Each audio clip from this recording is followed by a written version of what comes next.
अस्सलाम वालेकुम स्टूडेंट्स, मैं हूं मोहम्मद तलहा। आप लोग देख रहे हैं तलाश फेस एकेडमी। बच्चों, आज की जो वीडियो है ये यूनिट नंबर 17 हमारे सेकेंड ईयर फिज़िक्स का जो यूनिट नंबर 17 है, यानी कि सेकेंड लॉ ऑफ थर्मोडायनेमिक्स, उसकी वर्कड एग्जांपल्स के हवाले से होने वाली है। जहां हम बुक में मौजूद जो ऑलरेडी सॉल्व एग्जांपल्स हैं उनको थोड़ा सा समझने की कोशिश करेंगे और जो कन्फ्यूजन है उनको दूर करेंगे।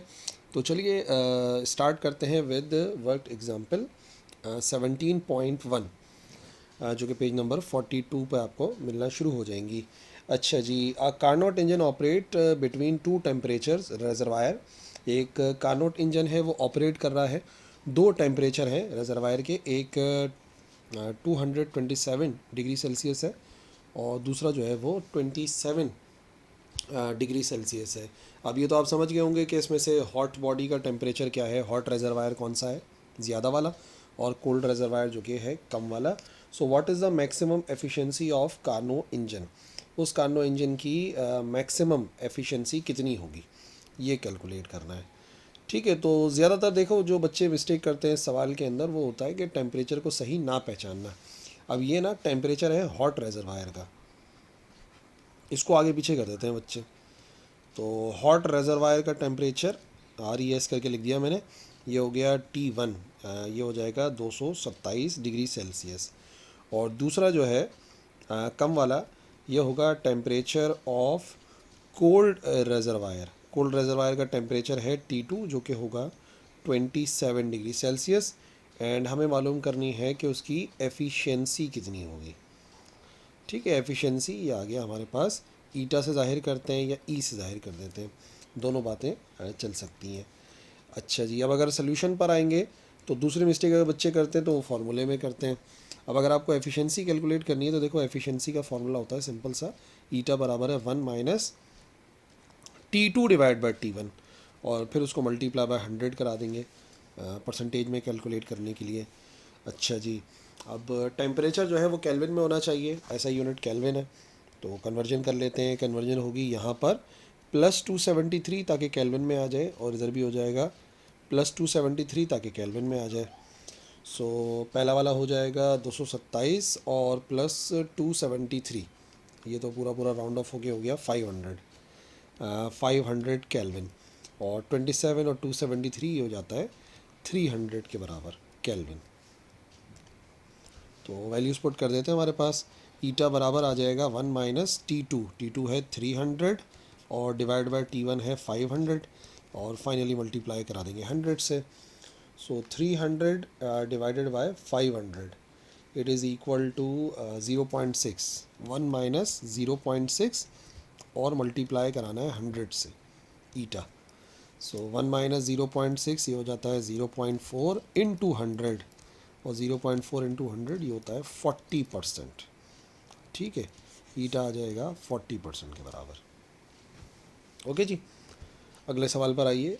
17.2, ये जो है ना बेसिकली रिलेटेड है हमारे रेफ्रिजरेटर के टॉपिक से, जिसमें कोफिशिएंट ऑफ परफॉर्मेंस था ना, वो वाला है। एक सर्टेन रेफ्रिजरेटर है, कोई भी रेफ्रिजरेटर है जिसका कोफिशिएंट ऑफ परफॉर्मेंस जो है वो 5 के बराबर है, कोई यूनिट नहीं होता कोफिशिएंट ऑफ परफॉर्मेंस का। अच्छा, जो रेफ्रिजरेटर है वो चल रहा है तो उसकी जो पावर इनपुट है वो 500 वाट है, 500 वाट वो इस्तेमाल कर रहा है जो उसकी पावर है। अच्छा, सैंपल ऑफ वाटर है जिसका मास है 500 ग्राम। हमने 500 ग्राम पानी जो है उसका एक सैंपल सेलेक्ट करा जो कि 20 डिग्री सेल्सियस पर मौजूद है।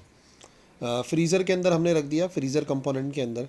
तो अब सवाल ये है, बड़ा इंटरेस्टिंग सा सवाल है, how long does it take to freeze the water.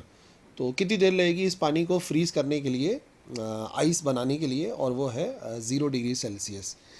अच्छा, अज्यूम क्या करना है, अज्यूम करना है all other parts of refrigerator stay at the same temperature, there is no leakage of energy from the exterior, so the operation of refrigerator result only is energy being extracted from the water. यानी कि सिर्फ fridge जो है हमारी supposition के मुताबिक अगर वो सिर्फ एक ही काम करे, वो इस पानी से हीट को एक्सट्रैक्ट करे, तो फिर बताइए कि कितना टाइम लगेगा। और दो कांस्टेंट्स हैं वो लाजमी तौर पर, अगर ये सवाल पेपर के अंदर आता है ना तो वो गिवन होंगे आपको, मैं अभी आखिर में बताऊंगा वो। पहले जो इधर का डेटा है वो लिख देते हैं। तो सबसे पहली बात, कोएफिशिएंट ऑफ परफॉर्मेंस, उस फ्रिज का कोएफिशिएंट ऑफ परफॉर्मेंस जो है वो बराबर है 5.00 के।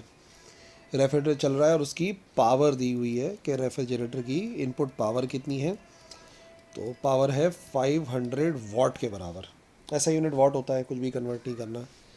अच्छा जी, जो मास है पानी का, मास ऑफ वाटर, इसको हम सीधा सीधा m से ज़ाहिर कर देंगे और ये 500 ग्राम है ना, कन्वर्ट कर लेंगे इसको केजी के अंदर। और टेम्परेचर पहले वाला कितना है, इनिशियल टेम्परेचर, ये आ गया इनिशियल टेम्परेचर, इसको हम ज़ाहिर करेंगे T1 से, ये हो जाएगा 20 डिग्री सेल्सियस। और जो दूसरा वाला टेम्परेचर है फाइनल वाला 0 डिग्री, इसको कर देते हैं फाइनल टेम्परेचर। फाइनल टेम्परेचर यानी कि T2, ये हो जाएगा 0 डिग्री सेल्सियस। अच्छा, अज्यूम करना है ऑल अदर पार्ट्स, ठीक है। तो मालूम हमें क्या करना है, how long does it take, कितनी देर लगेगी इस पानी को फ्रीज़ होने में। और अज्यूम कर लिया कि इसके अलावा कुछ भी नहीं कर रहा है जो हमारा फ्रिज है। अच्छा जी, पेपर में अगर ये सवाल आएगा तो आपको दो कांस्टेंट्स लाजमी तौर पर गिवन होंगे, क्योंकि हम याद नहीं करते। एक तो होता है स्पेसिफिक हीट ऑफ वाटर, कितना होगा स्पेसिफिक हीट ऑफ वाटर, और इसको हम जाहिर करते हैं C से। और क्या गिवन होना चाहिए, लेटेंट हीट ऑफ फ्यूजन, ठीक है, पानी की जो लेटेंट हीट होगी फ्यूजन की, ये गिवन होनी चाहिए, जिसको हम शो करते हैं LF से। ये दोनों चीज़ें जो है ना लाजमी तौर पे गिवन होनी चाहिए। अच्छा, पानी की specific heat 4186 joule per kilogram degree Celsius, और लेटेंट हीट होती है 3.36 10 raise to the power 5 joule per kilogram only, ठीक है ना। पूरा का पूरा जो मैंने रेड से लिखा है ये गिवन ही होगा। अच्छा, जहाँ कन्वर्जन हो सकती है वहाँ कन्वर्जन कर लेते हैं, डिवाइडेड बाय 1000 ताकि केजी में आ जाए, तो ये हो जाएगा 0.5 किलोग्राम। और अच्छा, इनको केल्विन में कन्वर्ट कर भी लें नहीं भी करें, क्योंकि मसला ये है कि हमें तो डेल्टा टी कैलकुलेट करना है ना। सो डेल्टा टी होता है T2 माइनस T1, तो 0 माइनस 20 डिग्री सेल्सियस, ये हो जाएगा -20 के बराबर ना। अब वो चाहे सेल्सियस में लिखो या केल्विन में लिखो, आपको पता है change in Celsius is equal to change in Kelvin. तो आप यहाँ पे सेल्सियस लिखो क्या केल्विन लिखो, एक ही बात है बच्चों, बार बार इस बात को मैं समझा चुका हूँ। अब पता है सारी लॉजिक क्या है, इस न्यूमेरिकल को सॉल्व करने के लिए सोल्यूशन पर आते हैं। अब सारी की सारी जो लॉजिक है ना वो ये है कि कितनी हीट एक्सट्रैक्ट हुई है, जो हमें कैलकुलेट करें ना, हीट एक्सट्रैक्टेड, कितनी हीट उसमें से निकालनी है ताकि वो जो पानी है वो बर्फ़ बन जाए, ठीक है। अब सबसे पहली बात ये कि उस पानी में एक्चुअल हीट है कितनी, वो हमें पता होनी चाहिए, ठीक है। तो पानी के अंदर हीट है कितनी, वो कहलाती है उसकी जो स्पेसिफिक हीट होती है ना वाटर की, कि उसके अंदर कितनी हीट वो रख रहा है। तो यहाँ पर आ जाएगी उसकी टोटल हीट, जो कि स्पेसिफिक हीट की वजह से होती है। उसका फार्मूला होता है MC डेल्टा टी, क्योंकि स्पेसिफिक हीट का फार्मूला होता है heat divided by M delta T. तो उस पानी के अंदर टोटल हीट है कितनी अभी ना, जो प्रोवाइड कर सकता है due to change in temperature. तो इसको अगर रीअरेंज करेंगे तो वो जो हीट है उसका फार्मूला आ जाएगा MC डेल्टा टी। और फिर दूसरी बात ये कि उसको पानी बनाने के लिए उसमें से कितनी हीट निकाली जाती है, एक्सट्रैक्ट करेंगे तो एक्चुअली उसको कितनी बर्फ़ बनने के लिए कितनी एनर्जी चाहिए, वो इसमें से हम माइनस कराएंगे, और उसे कहते हैं लेटेंट हीट। और लेटेंट हीट जो है ना वो इससे कैलकुलेट हो जाती है, delta Q divide by M। तो इसके जो अमाउंट ऑफ हीट है, यानी कि पानी को बर्फ़ बनाने के लिए जो हीट चाहिए होती है एट कांस्टेंट टेम्परेचर मास के लिहाज से, उसका फार्मूला होता है MLF। और हीट एक्सट्रैक्टेड को आमतौर पे हम लोग शो करते हैं QC से, ठीक है ना, QC से जाहिर करते हैं जो हीट एक्सट्रैक्टेड होती है। ये जो हमने कोफिशिएंट ऑफ परफॉर्मेंस पढ़ा था ना फ्रिज का, तब यूज़ किया था फार्मूला। तो अब सिंपल सी बात ये बनी कि अगर आपको QC कैलकुलेट करना है तो M ले लो बच्चों कॉमन, और यहाँ बच जाएगा क्या, C बचेगा, डेल्टा T बचेगा, और यहाँ पर LF बच जाएगा। तो ठीक है, QC कैलकुलेट कर लेंगे। एक्चुअली हमें कैलकुलेट क्या करना है, टाइम। तो टाइम तो बहुत आगे की बात है, पावर में इस्तेमाल होता है। फ़िलहाल वैल्यूज़ पुट करते हैं। मास था 0.5, स्पेसिफिक हीट 4186 होती है। अच्छा, टेम्परेचर का जो चेंज है वो -20 का आया था। और फिर इसमें से जो आंसर आएगा, ब्रैकेट बंद नहीं करना अभी फ़िलहाल, अभी जो आंसर आएगा पहले उसमें से माइनस कर देते हैं, ये आ जाएगा माइनस का एल एफ कितना था 3.36 10 रेज टू दी पावर 5, ठीक है। बाद में 0.5 कर लेंगे। तो 4186 को मल्टीप्लाई कराते हैं 20 से, ये हो जाएगा बराबर 4186 multiply by 20, this is equal to 83720 minus 3.36 10 raise to the power 5, ठीक है। ये माइनस में आएगा और ये आ गया 0.5। अच्छा जी, माइनस का 83720 माइनस का है, इसमें से माइनस कर देते हैं 3.36 exponent 5, so this is equal to 0.5, फिर मल्टीप्लाई करा देंगे। ये आ गया बराबर हमारे पास माइनस का 41790 41790 मल्टीप्लाई बाय 0.5 किया तो ये आ गया हमारे पास नेगेटिव 209,860। चाहो तो इसको एक्सपोनेंट में कर लो, 2.09 10 raise to the power 1 2 3 4 5 exponent 5 joule आ गया। ये वो हीट है जो कि बेसिकली एक्सट्रैक्ट होगी, ठीक है, जो कि एक्सट्रैक्ट करनी चाहिए उसको बर्फ़ बनाने के लिए ना, इतने अमाउंट ऑफ वाटर को। अच्छा जी, इसको अब हम कहाँ इस्तेमाल करेंगे? कोफिशिएंट ऑफ परफॉर्मेंस गिवन था। कोफिशिएंट ऑफ परफॉर्मेंस का फॉर्मूला होता है कितनी हीट एक्सट्रैक्ट हुई है और उसके लिए कितना वर्क डन करना पड़ा, ठीक है। और मॉड्यूलस इस वजह से लगाते हैं क्योंकि अगर नेगेटिव साइन आ भी रहा है, जो कि इस सवाल में आ रहा था, तो उसको हम निगलेक्ट कर दें, तो जस्ट एब्सोल्यूट वैल्यू को इस्तेमाल करते हैं। अच्छा जी, वर्क को अलग कर लेते हैं ताकि क्यू सी डिवाइड करवा दें हम कोफिशिएंट ऑफ परफॉर्मेंस से, COP से। तो कितनी हीट एक्सट्रैक्ट हो रही है? 2.09 10 raise to the power 5, negative sign ख़त्म कर दिया मॉड्यूलस की वजह से, और divided by coefficient of performance था 5 के बराबर, सीधा सीधा ना 5.00 कर लो, 5 कर लो, एक ही बात है। तो ये हो जाएगा हमारे पास 2.09 एक्सपोनेंट 5 डिवाइडेड बाय 5, तो दिस इज़ इक्वल टू 41800। इसको कर देते हैं, कितना वर्क डन किया जा रहा है? 41800, इसको हम लिख देंगे जूल में, 41800। अच्छा जी, ये भी जूल के अंदर आ गया। अब आखिरी काम क्या बचा है?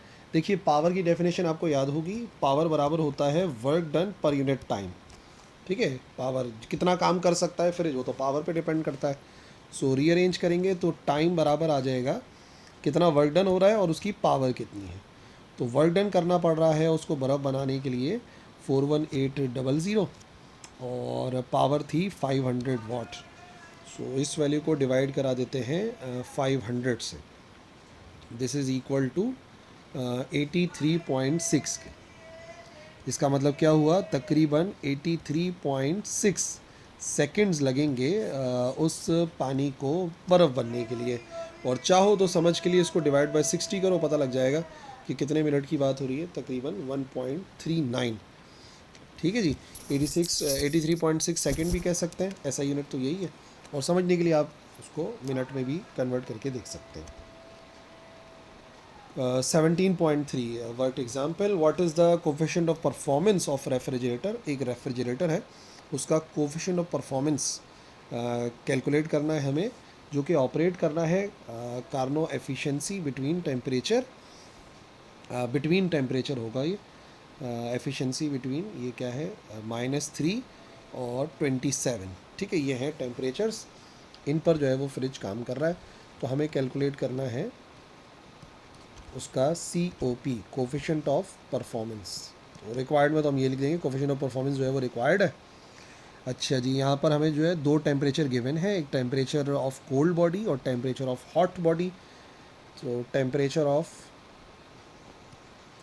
कोल्ड बॉडी की अगर बात करें तो उसको TC से ज़ाहिर कर देते हैं, और ये बनेगा कितना? कौन सा है भाई कोल्ड बॉडी वाला, देख के बताओ ज़रा कौन सा वाला है?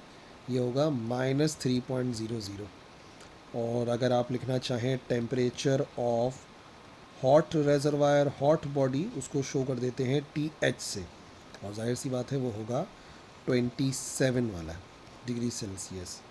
और कैलकुलेट हमें करना है कोफिशिएंट ऑफ परफॉर्मेंस। तो कन्वर्जन ज़रूरी है, कन्वर्ट करेंगे तो मसले का हल निकलेगा। अच्छा जी, -3.00 में +273 करेंगे और यहाँ पर मौजूद है 27, इसमें भी +273 कर देंगे। तो यहाँ तो कितना हो गया, 273 से माइनस कर दो, 270 आ जाएगा, 270 केल्विन। और ये तो प्लस होके इससे पहले भी हमने देखा था 300 के बराबर आया था। क्या है फार्मूला कोफिशिएंट ऑफ परफॉर्मेंस का? अगर तो आप हीट एक्सट्रैक्टेड वाला नहीं यूज़ कर रहे हो, उसको एक्सपेंड करते हो, तो फार्मूला बनता है कोफिशिएंट ऑफ परफॉर्मेंस का कितना टेम्परेचर है कोल्ड बॉडी का डिवाइडेड बाय कितना जो है वो वर्क डन हो रहा है, और वर्क डन बराबर होता है TH माइनस TC के, हॉट बॉडी का temperature minus temperature of cold body. तो कोफिशिएंट ऑफ परफॉर्मेंस जिसे K से भी जाहिर करते हैं, TC की वैल्यू आ जाएगी 270 डिवाइडेड बाय, ये लिखा हुआ है हमारे पास 300 माइनस का 270, तो ऊपर तो 270 ही रहेगा।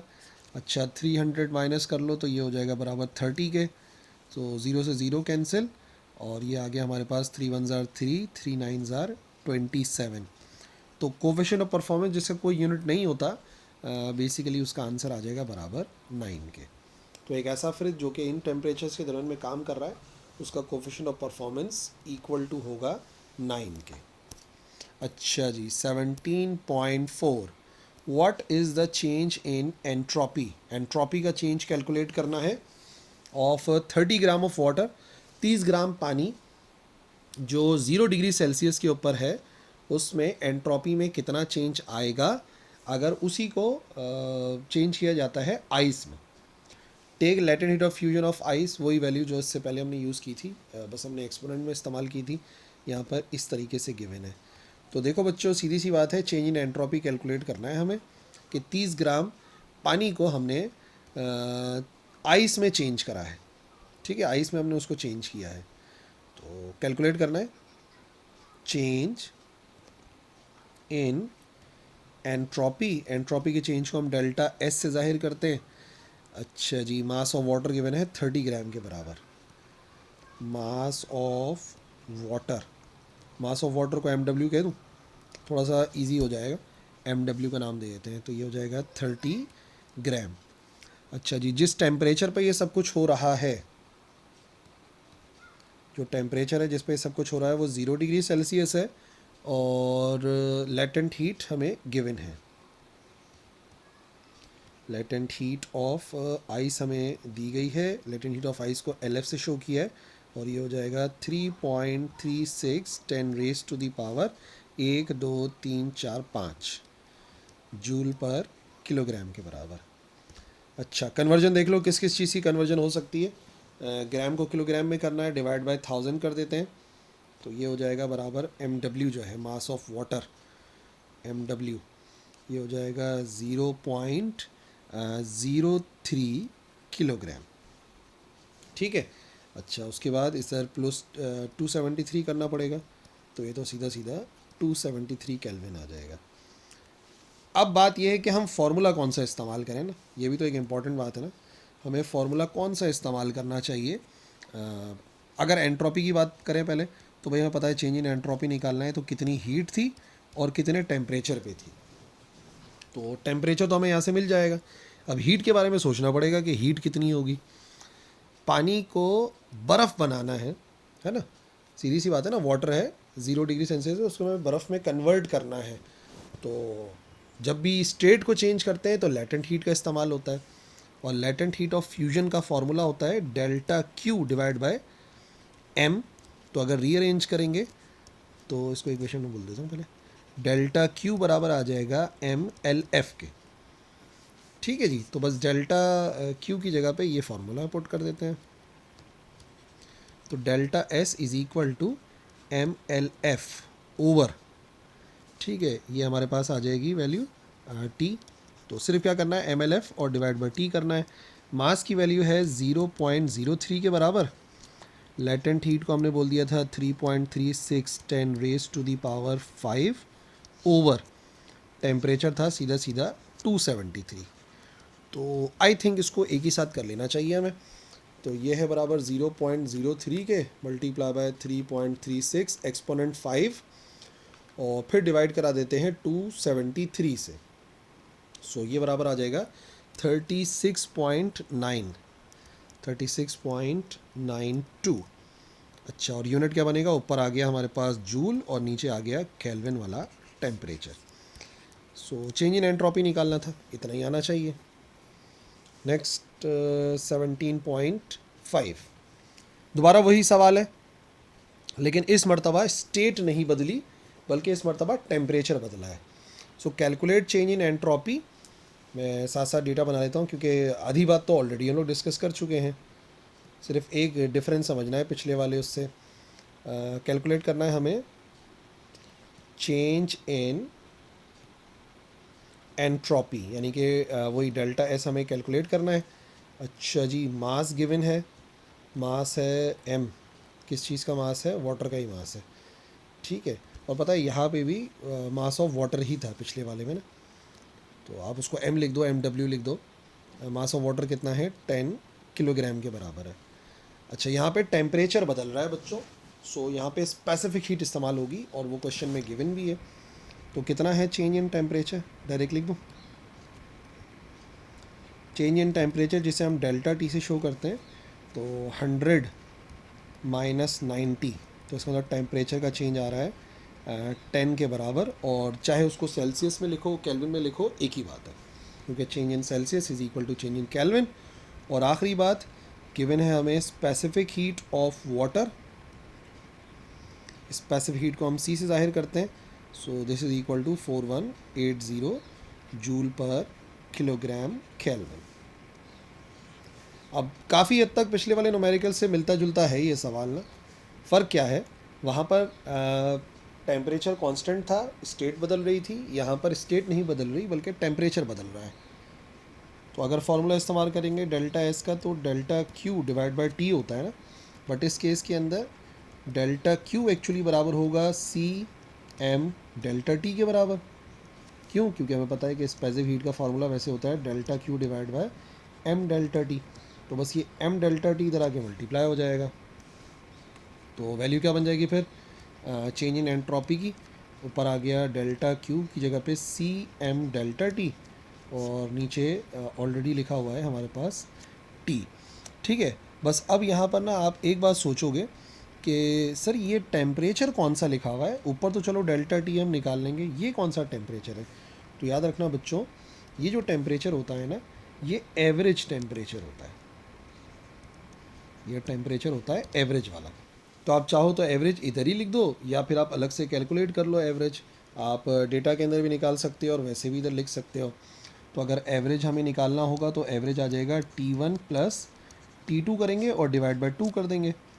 तो T1 T2 कितना है? 100 और 90 है ना, 100 प्लस 90 डिवाइडेड बाय 2, 100 प्लस 90, ये अलग से इधर बता रहा हूँ, 100 plus 90 divide by 2, 190 divide by 2, it is equal to 95 degree Celsius. But इसको जो है वो हमें केल्विन में कन्वर्ट करना पड़ेगा, और वो कैसे होगा? केल्विन के लिए बनेगा 95 प्लस 273 ना, 95 प्लस 273, ये आ जाएगा 368 के बराबर, 368 केल्विन। डेल्टा टी वाले को नहीं करना पड़ता प्लस 273, लेकिन नॉर्मल वाले टेम्परेचर को तो करना पड़ेगा ना आपको। तो ठीक है, डेल्टा एस निकालने के लिए स्पेसिफिक हीट 4180। अच्छा, मास कितना था? मास था 10, कुछ कन्वर्ट नहीं करना, mass of water. Change in temperature भी हमने 10 के बराबर निकाला, और जब एवरेज लिया तो ये आ गया 368 के बराबर। तो जो आंसर है वो डेल्टा एस का होगा।